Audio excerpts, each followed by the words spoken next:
rapporteurs and other mandate holders, as well as important and courageous activists from Sri Lanka. So I welcome everyone, both the panelists and all the guests, and I'm looking forward to roughly an hour and a half of interesting presentations and dialogue. The second half of this event will be dedicated to your questions. So please feel free to submit questions through the Q&A function, which you should, you're probably all good Zoomers by this point in the pandemic. There's a Q&A button at the bottom of your screen. You click on that and you can send your questions. Those will be gone through. We'll probably have too many questions to handle, but they will be carefully selected and we'll try to give a good representative sample of the different opinions and questions coming in. So I would like to thank all the panelists in particular, some dialing in and zooming in from Sri Lanka. Hopefully the connections, including my own connection in London, will hold up. Not guaranteed, I warn you. So I'd like to get us started, unless someone tells me I'm forgetting something. So I'd like to pass on the baton to the Special Rapporteur on the rights of freedom of assembly and association, Clément Voul, who has is one among the members who has been to Sri Lanka and reported on Sri Lanka and has a lot to say. So thank you all, and I'll be popping in and out and sort of directing traffic as we go along. Okay, over to you, Clément. Thank you, Alan. Estimated colleagues and friends, good afternoon, good morning, depending where you are joining us from. Good afternoon or good morning also for those who are joining us from far, but on this online platform. It is an honor to welcome you all to this event in my capacity as UN Special Rapporteur on the right to freedom of peaceful assembly and association. I'm encouraged by the enthusiasm and commitment that you all, including our moderator, Alan, have demonstrated in the lead up to this Human Rights Council session, generally, and more specifically in the lead up of these events. Let me start by paying tribute to the testimonies that we will hear during these events. These are not alone, but an illustration of the hundreds of silent voices that will still cry out for justice to redress the human rights violation and abuses that they and their loved ones suffer from in the beautiful land, which is Sri Lanka.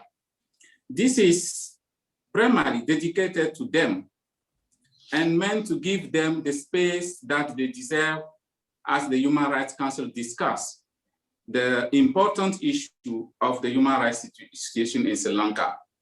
I'm also humbled by the great wealth of expertise around this screen today, starting from my fellow Special Rapporteur, whom I thank for their tireless work over the years to support Sri Lanka in fulfillment of its human rights obligation. I was one of the latest UN Special Rapporteur who conducted a visit to Sri Lanka back in July 2019.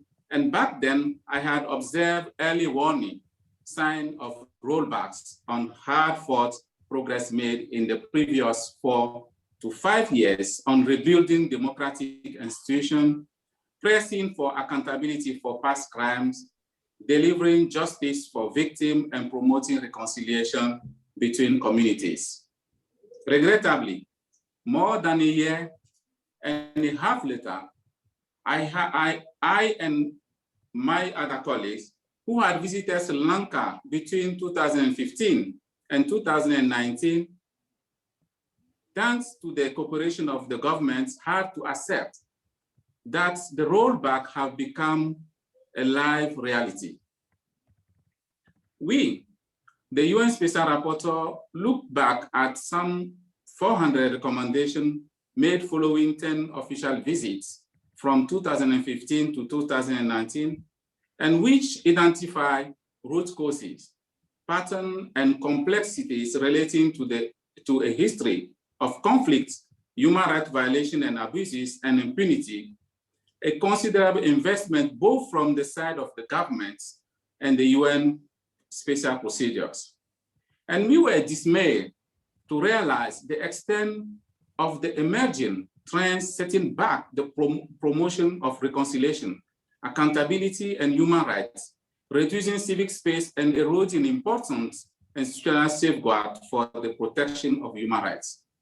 Our assessment zero in some specific thematic area that in our view remain particularly problematic, namely threats to the independent institution and the rule of law, increasing militarization, restriction on freedom of peaceful assembly, association, and expression, discrimination against vulnerable groups, incitement to hate and violence against minority, legal safeguards, condition of detention and prohibition of torture, enforced disappearances, impunity, and lack of progress in the transitional justice process.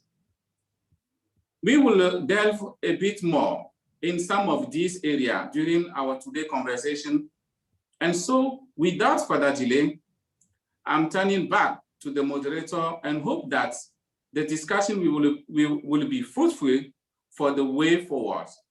And I hope that you will hear from this discussion testimony from people that will share their suffering, the people that will share so many years of injustice. And I hope that from here, we will send a very important and very target sign to the Human Rights Council that the resolution that Council is planning to adopt will address the victim concern and their need.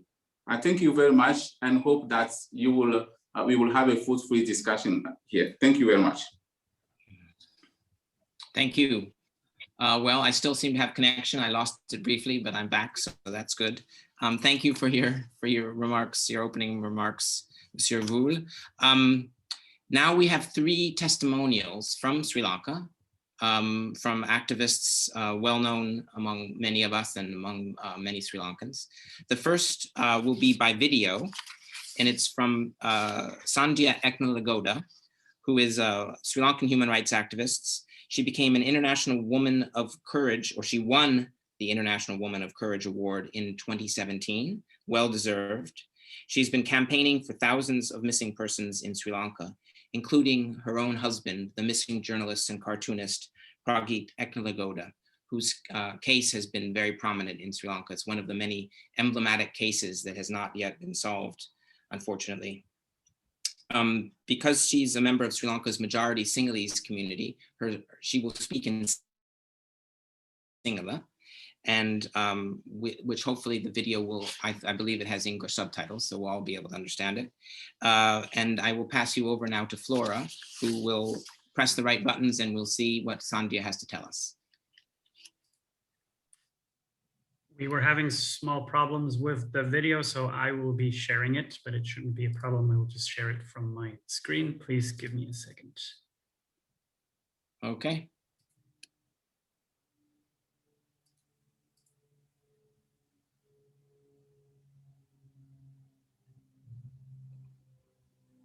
Can you see the video? Here we go.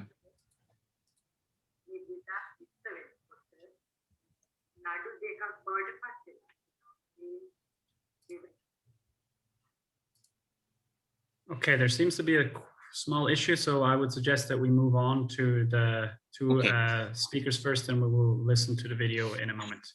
My apologies for that. Okay. Hopefully we can get it sorted out. Okay. All right, our next speaker is Simit Kudzan Sandralila, also quite a well-known activist based in the northern province of Sri Lanka. Also like Sandhya, but in a different way, affected by the armed conflict.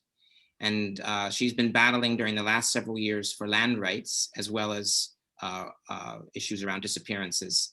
She will speak about civic space.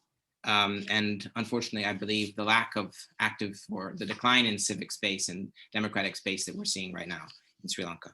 So over to you, Ms. Sandralila.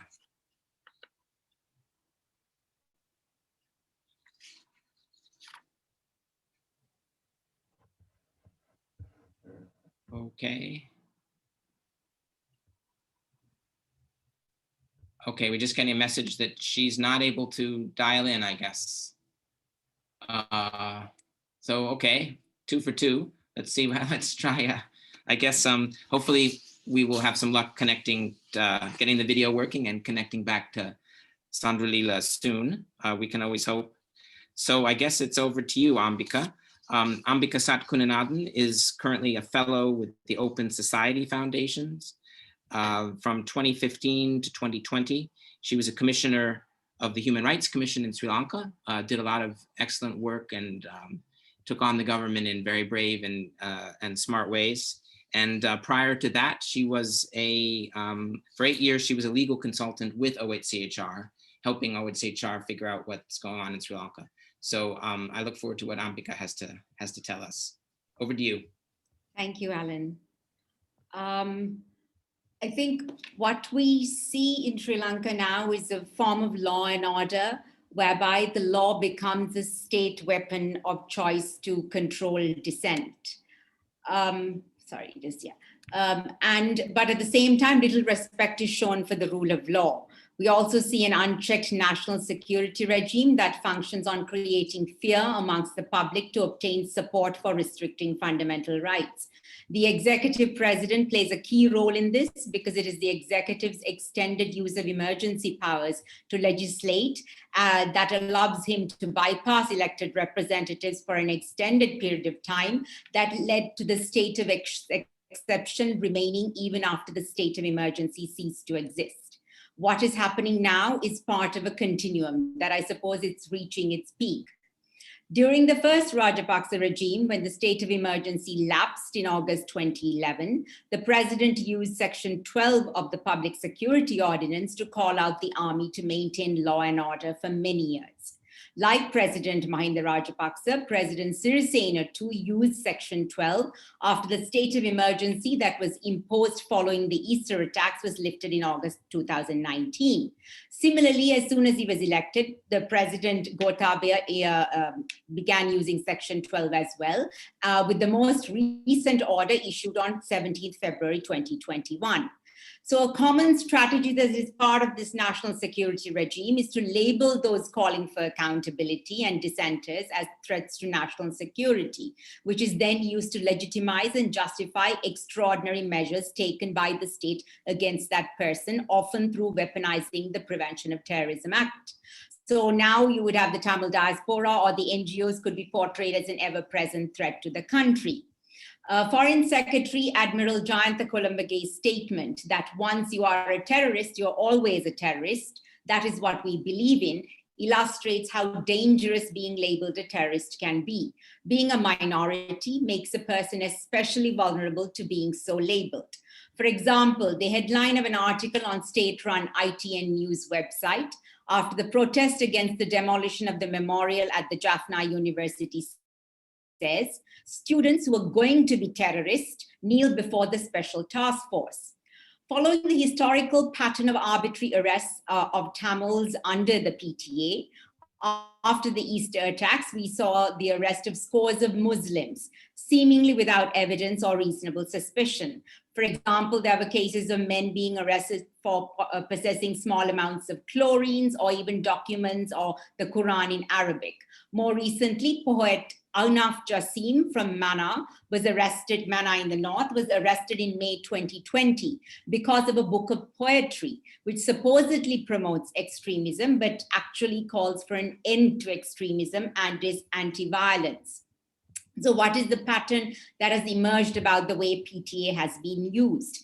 Many prisoners who we interviewed as part of the Human Rights Commission's National Study of Prisons said that they were abducted from their homes, workplaces, or while traveling, and that their families were not provided an arrest receipt or information on their place of detention. They reported they were subjected to torture during the period that they were held on detention orders following their arrest. Of the study sample, 84% of male PTA inmates stated they suffered torture following arrest, and also that an overwhelming majority of them were made to sign confessions, 83% of them. And 95% of them said that the confession was written in Sinhala, a language they did not understand, and it was not explained to them. We see that after the Easter attacks too, there were people who complained to the Human Rights Commission of coercion being used to make them sign confessions. Some PTA prisoners were also taken out of prison while in remand custody and held at unauthorized and authorized places of detention. The PTA actually allows for this. And during this time, they were subject to physical ill treatment. The commission also learned that the longest period a person had been on remand without being indicted was 15 years. The longest period a trial had been ongoing was 16 years. 41 persons were appealing their sentences under the PTA, with the longest period a person had been awaiting a decision, 14 years, as of September 2018. The commission was also notified of individuals who have spent up to 13 to 15 years on remand, with one particular prisoner stating he received a 3-year sentence after serving 13 years in remand. Many of the issues related to arbitrary arrest and detention and torture are systemic and deep-rooted, as illustrated by the 483 complaints of torture and 462 complaints of arbitrary arrest and detention, and the 400 complaints of torture and 775 complaints of arbitrary arrest and detention received by the Human Rights Commission in 2018 and 19 respectively, illustrating the worrying pattern of using and abusing anti-terror law to erode human rights. I have been informed that the Presidential Commission of Inquiry into the Easter attacks states that the report that was recently released, that it states that law enforcement authorities will be prevented from effectively carrying out their investigations if counterterrorism law is drafted with more emphasis to safeguard the human rights of terror suspects. The report also reportedly says that the CTA will not act as a deterrent to terrorists because it has not provided for the death penalty, and recommends that detention orders be issued for 6 months and be extendable up to 2 years. It also reportedly says that this must be combined with a rehabilitation process for the terror suspect. So, despite all the evidence that I have even presented to you, historically, the state has been averse and hostile to holding any state official accountable for rights violations, even for violations that are not conflict related. In that context, urgent, meaningful, and substantive action is needed to halt rollbacks on human rights and ensure accountability. Thank you. Thank you very much, Ambika. I think your point about the deep-rooted nature of the institutionalized impunity and sort of tolerance of violation of rights in the name of security is absolutely central to a lot of what we're talking about today. So we will now hopefully get the video working for Sandhya Eknalagoda's presentation. I think she certainly is a living example of the struggles against impunity in Sri Lanka. So hopefully we will hear her singular words with English subtitles.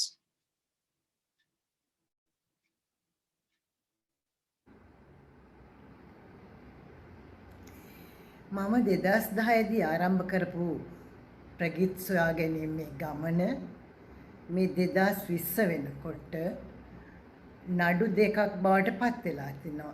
ඒ 2019 දී අපරාධ පරීක්ෂණ දෙපාර්තමේන්තුව හොයාගත්ත තොරතුරු අනුව නීතිපති විසින් නඩු දෙකක් ගොනු කරලා තියෙනවා. පළවෙනි එක 2009 දී ප්‍රගීත් පළවෙනි වතාවට පැහැරගෙන යාම සම්බන්ධව සහ දෙවැනි එක 2010 දී ප්‍රගීත් පැහැරගෙන ගොස් අතුරුදහන් කිරීම සම්බන්ධව මේ දෙකටම ඉන්නේ එකම නිලධාරීන් තමයි මේ දෙකම කරලා තියෙන්නේ. ඒත් මේ වෙනකොට මේ වර්තමාන ආණ්ඩුව ජනාධිපතිපත් වුණාට පස්සේ ඒවට ඉතා නරක කල දසාවක් තමයි පත් වෙලා තියෙන්නේ. මක් නිසාදයක් ජනාධිපතිපත් කරපු මේ කොමිසමක් විසින් දේශපාලන පරිගැනීම් කොමිසම විසින් මේ වෙනකොට කියලා තියෙනවා මේ හමුදා නිලධාරීන් මේකට කිසිම සම්බන්ධයක් නැහැ කියලා. සහ මේ වෙනකොට ඒ පරීක්ෂණ කරපු අපරාධ පරීක්ෂණ දෙපාර්තමේන්තුවේ නිලධාරීන් බන්ධනාගාරගත කරලා තියෙනවා. ඉතින් මේ යුක්තිය සෙවීමේ අරගලය කුමක් සඳහා තව දුරටත් අපි දිගට ගෙන යන්න පුළුවන් වේවිද? ඒ වගේම මේ අධිකරණයේ විසින් අපරාධකාරයන් ලෙස නම් කරලා බන්ධනාගාරගත කරපු සුනිල් රත්නායකට ජනාධිපති සමාව දෙනවා. ඉතින් ලංකාව තුල තියෙන මේ දණ්ඩ මුක්තිය නිසා මේ හමුදා නිලධාරීන්ට දඬුවම් දීලා අපිට යුක්තිය සොයා ගැනීම ඉතාම දුෂ්කර වෙලා තියෙනවා. උතුරේ අම්මලාත් මේ අරගලේම තාමත් ඉන්නේ. ඉතින් ලංකාවේ දණ්ඩ මුක්තිය අවසන් වෙන්නේ කවදාද? ඒක සඳහා ඔබලාගේ මැදිහත් වීම අත්‍යවශ්‍යම දෙයක් වෙනවා. මක්නිසාදයත් අපිට යුක්තිය සත්‍ය ඊටාම වැදගත් දෙයක් වන නිසා.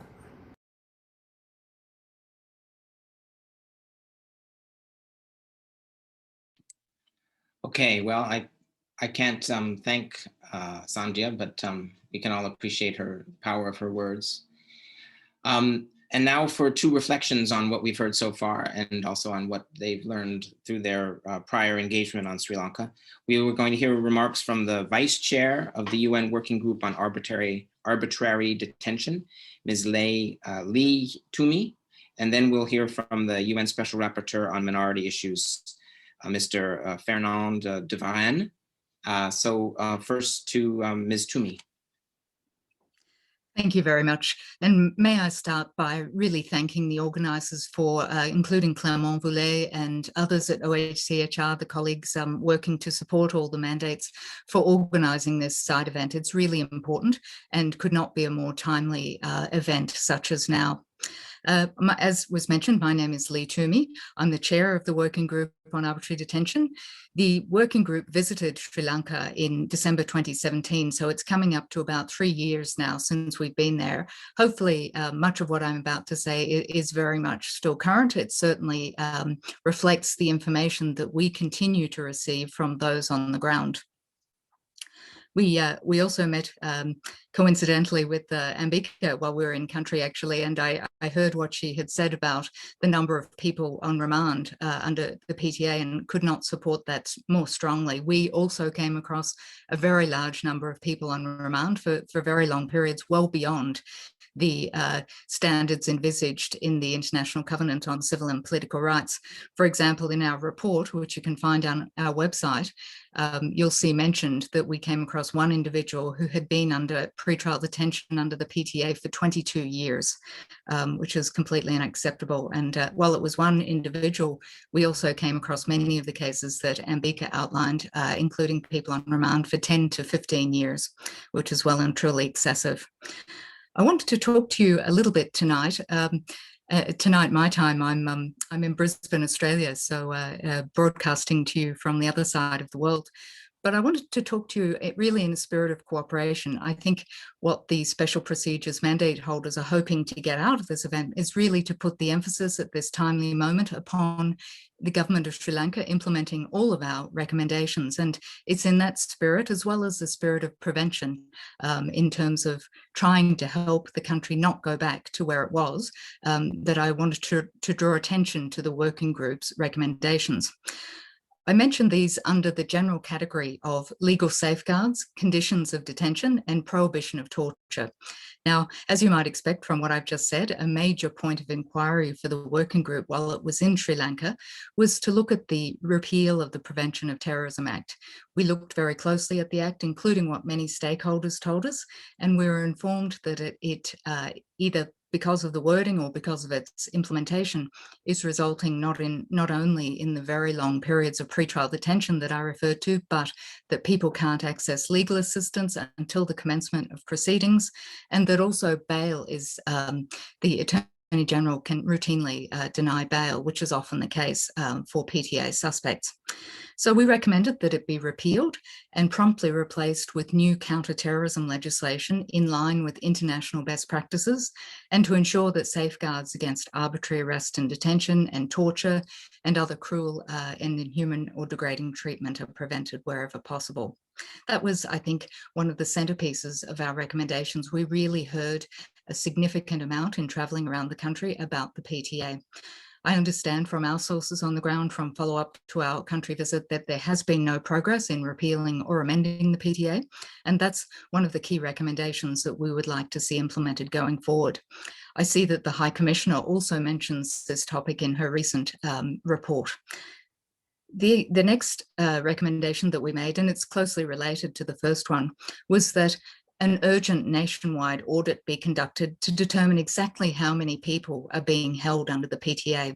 We received at various points different numbers. It was good to hear Ambika refer to definite numbers. We received numerous conflicting accounts, but what was very clear was that the numbers were large and continue to be. So we recommended that an audit be conducted to determine how long people have been deprived of liberty, their status, their location, to really address the numerous human rights violations and due process violations that they had experienced. We felt that an audit would be the best way of doing that and really determining what the amount and nature of the human rights violations were. Thirdly, we determined that past and present allegations of torture and ill treatment must be investigated, and those responsible are, of course, prosecuted and punished. Now, torture, it isn't immediately obvious how torture is relevant to the working group's mandate, but let me explain very briefly. Of course, there's a special rapporteur on torture, but the working group looks closely at instances of reported torture in terms of the impact that it can have on fair trial and whether detention is therefore arbitrary, in terms of both forced confession and whether torture makes the conditions of detention so impossible that a person's not able to effectively present their own defense. So that's how torture is relevant to our mandate. And we recommended that directives, among others, be provided to the security sector, particularly the police, that all officers are given very clear and unequivocal instructions that all acts of torture are forbidden and punished and will be punished and investigated. In a related recommendation, number 4, we also came across many instances, and I'm sure this is still the case, of confessions having been obtained under duress and without consent. And we really spoke to a number of people about what would be the most effective way of dealing with that massive problem. And many mentioned the real need to bring PTA and other suspects who, it should be remembered that not only PTA, but other criminal suspects were forced to give confessions in the accounts that we heard, and that those people really need to be brought before a judge. Confession should not be made in the absence of a lawyer and really need to be made before a judge who needs to ascertain that they were made freely and without coercion. We received information while in Sri Lanka that under the PTA, the voir dire process effectively reverses the burden of proof, so that the prosecution only has to prove to the balance of probabilities that a confession was given freely, and then the onus converts to the defendant to prove beyond reasonable doubt that the confession was not given freely, which is very hard to prove in many cases when someone's been in lengthy pretrial detention and doesn't always have access to legal counsel and to the relevant documents. And finally, the working group during its visit in December 2017 paid particular attention to the conditions of detention. We visited a number of places of detention with a particular focus on criminal law, but also more broadly than those. We visited Navy camps and other places that had been reported to us as possible previous and current sites of torture and ill treatment. And we wanted to emphasize, and I emphasize today in this important side event, the importance of reducing overcrowding by overhauling the prison system. We found that many people were simply on remand because they weren't being brought before the courts regularly. The procedures didn't exist. There weren't enough prosecutors or judges to do so. And that was significantly contributing to overcrowding. And we recommended that the authorities look very closely at implementing the Mandela rules and the Bangkok rules in the case of female detainees. So I know that I only have 5 minutes to speak. And I think I've probably covered that, but those were the main recommendations that the working group on arbitrary detention made that I wanted to draw to your attention. I also have some ideas which I'd be happy to discuss during the Q&A about how we can follow up on those recommendations and what's currently preventing that from being done. Thank you. Okay, thank you very much. I think we'd love to hear your thoughts on how to get beyond simply making recommendations, which we know, unfortunately, as your joint statement has made clear, are not actually implemented with a few tiny exceptions. I have the good news, which is that Ms. Sandra Lila has been able to join us, so we will go back a step in the order, but I'm sure it will be actually a step forward. So over to you, Sandra Lila. We're looking forward to what you have to tell us.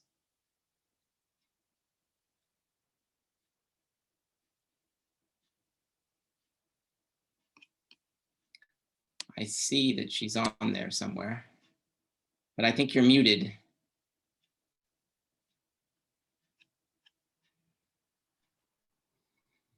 Okay, hopefully there's some. The translation is given to me. Uh-huh. I'm Mansoor. Oh, okay, good. That thing, all right, okay. 2010 இலங்கை ஜனாதிபதியின் ஆட்சியின் உரிமை சார்ந்த போராட்டங்களை செய்வதற்கும் நினைவு கூறல்கள் செய்வதற்கும் இராணுவமும் இராணுவ புலனாய்வும் தொடர்ச்சியான அச்சுறுத்தல்களையும் அடக்குமுறைகளையும் பிறப்பித்தது. That is during the 2010 period, under the then president, military and military intelligence officers continuously threatened and oppressed those who fought for their rights and who were involved in activities related to remembering the dead. அதன் பின்னர் தொடர்ந்து வந்த ஆட்சியில் எமது உரிமைகளும் புறக்கணிக்கப்பட்டு முடக்கப்பட்டாலும் இருந்தும் எமது உறவுகளை நினைவு கூறுவதற்கு சந்தர்ப்பங்களும் மற்றும் உரிமை சார்ந்த போராட்டங்கள் செய்யக்கூடியதற்கு சந்தர்ப்பங்களும் கிடைக்கப்பெற்றது. இருந்தும் எனக்கும் என்னை போன்ற சக மனித உரிமை செயற்பாட்டாளர்களை நீதிமன்றங்களில் எமது உரிமை குரலை முடக்கும் வகையில் வழக்கு தாக்கல்கள் செய்யப்பட்டது. During the rule of the next government, although our rights were undermined, we had opportunities to remember our dead and carry out struggles for our rights. However, cases were filed against me and other human rights defenders so as to cripple our rights. இவ்வாறு இருக்கையில் தற்போதைய ஆட்சியில் பாடசாலை உட்பட மக்களின் அனைத்து செயற்பாடுகளில் இராணுவ அச்சுறுத்தலும் ஆக்கிரமிப்பும் காணப்படுகிறது. Under the present government, there is heavy military presence in all public affairs, including at schools. People face threats from the military. அத்துடன் சோதனை சாவடிகளில் இளைஞர்களை மறைத்து அப்பட்டமான பொய் காரணங்களை காட்டி அடித்தும் மிரட்டியும் தருகின்றார்கள். At checkpoints, our youth are subjected to threats and assaults for silly reasons. மீள்குடியேற்றம் செய்யப்பட்டு 12 வருடங்களாகியும் முல்லைத்தீவு கேப்பாப்புலவு மக்களின் காணிகள் விடுதலை செய்யாமை காரணமாக அவர்களின் கால்நடைகள் அக்காணிக்குள் சென்றால் உரிமையாளர்களை கைது செய்கின்றார்கள். People of Kepapulavu in Mullaitivu district resettled here almost 12 years ago. Since their lands have not been released so far, they cannot take their cattle into such properties. If they take them, the owner is arrested. உரிமைக்காக குரல் கொடுக்கும் நீதி நியாயங்களை கேட்கும் முதியவர்கள் முதல் சிறுவர்களாக இருந்தாலும் அவர்களை தீவிரவாதிகளுடைய தொடர்புகள் என்றும் சட்டவிரோதமான செயற்பாடுகளில் ஈடுபடுகின்றார்கள் என்றும் குற்றம் சாட்டி கண்டிக்கப்படுகின்றார்கள். Persons who raise their voice for their rights and point out injustices, irrespective of their age, they are branded as persons who maintain links with the extremists and who engaged in illegal activities. முன்னாள் போராளிகளை மீண்டும் மீண்டும் விசாரணைக்கு அழைக்கப்படுகின்றார்கள். Ex-combatants are repeatedly taken for questioning. 6 மாதங்கள் ஆகியும் பயங்கரவாத தடை சட்டத்தின் கீழ் கைது செய்யப்பட்டவர்களை பார்வையிட முடியவில்லை. Persons who have been arrested under the PTA, even after 6 months, we could not see them.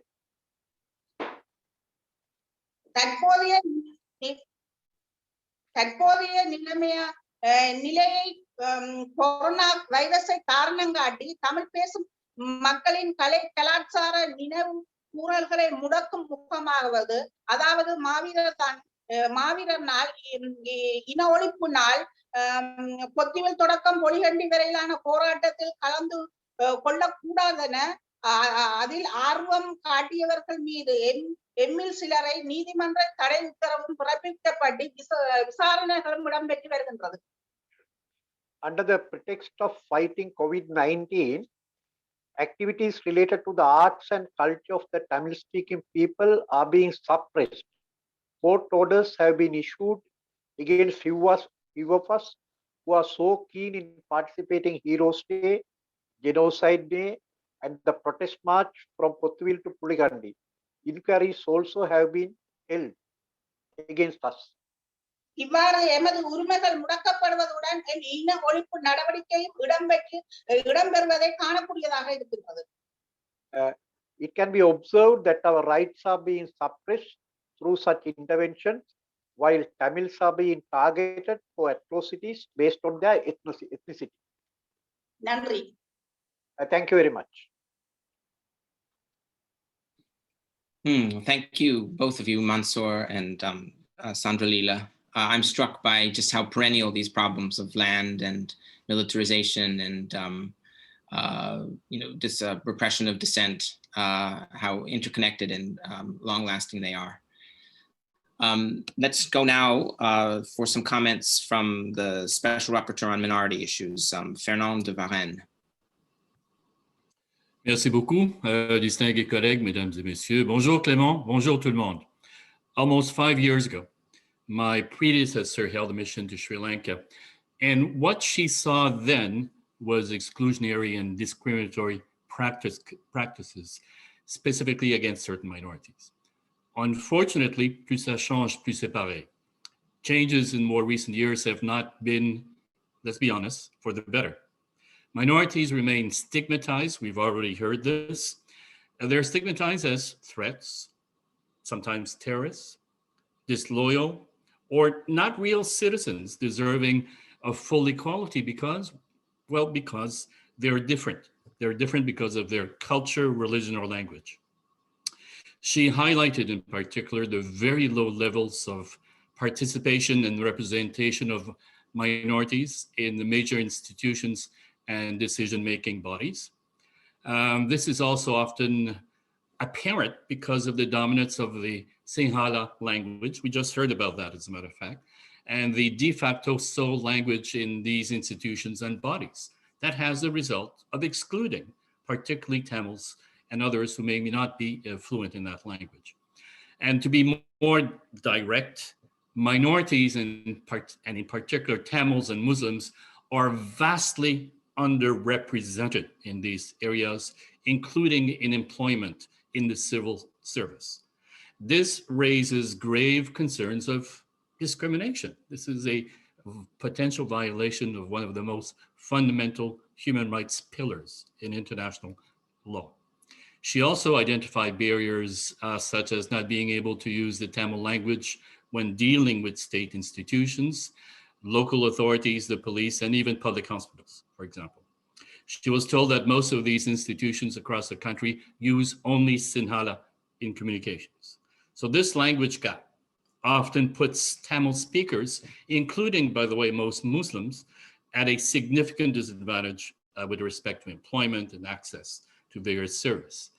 And indeed, what is surprising is that while in 2010, the government seemed to initiate a few steps, a few good practices in this regard with the creation of the Ministry of National Languages and Social Integration that then became in 2015, the Ministry of National Coexistence, Dialogue, and Official Languages.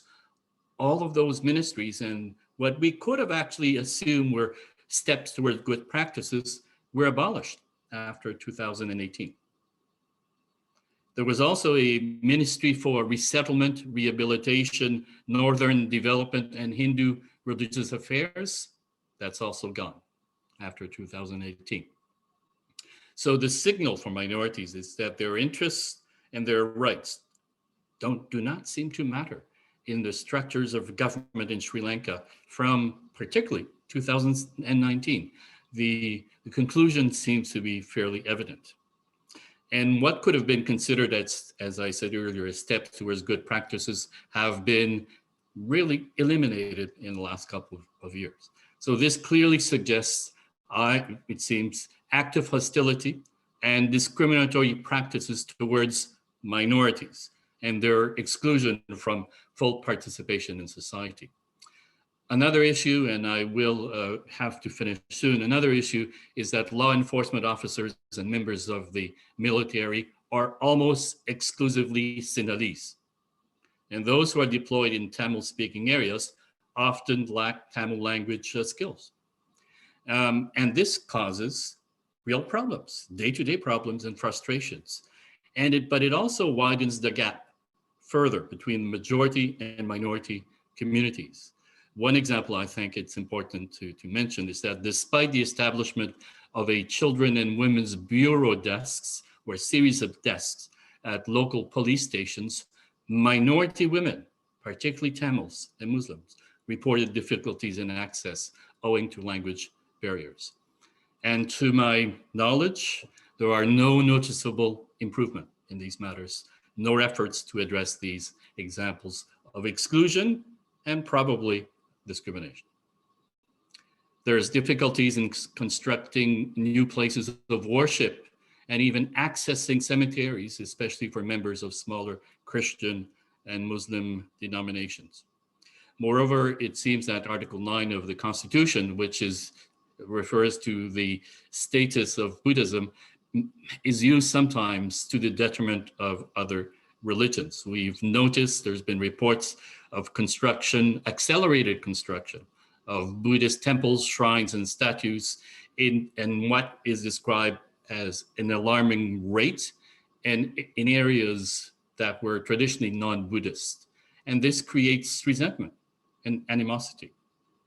So for several years now, my mandate has been monitoring with concern the reports also of attacks by extremists, Buddhist extremists, most notably involving groups such as the Budu Bala Sena, which incite violence and actually hatred against religious and other minorities while proclaiming the superiority of Sinhala Buddhists. Even after death, you will have heard, and a number of colleagues have issued a communication in this regard, you will have heard that the burials of Muslims were not permitted recently. Under the false claim, cremation was necessary to avoid the spreading of the COVID virus.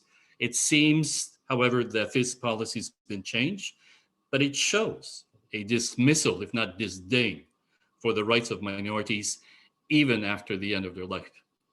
And finally, I have reports of current legislation being used against human rights defenders and government critics, including individuals such as Ramzi Razik, who was arrested, detained, and apparently mistreated in detention because on Facebook, he posted a call for action against organized anti-Muslim hate speech in social media.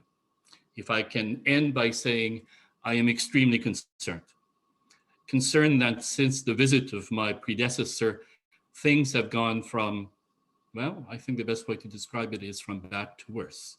And the human rights of minorities are clearly not respected and implemented as they should in Sri Lanka. Thank you. Thank you very much. I think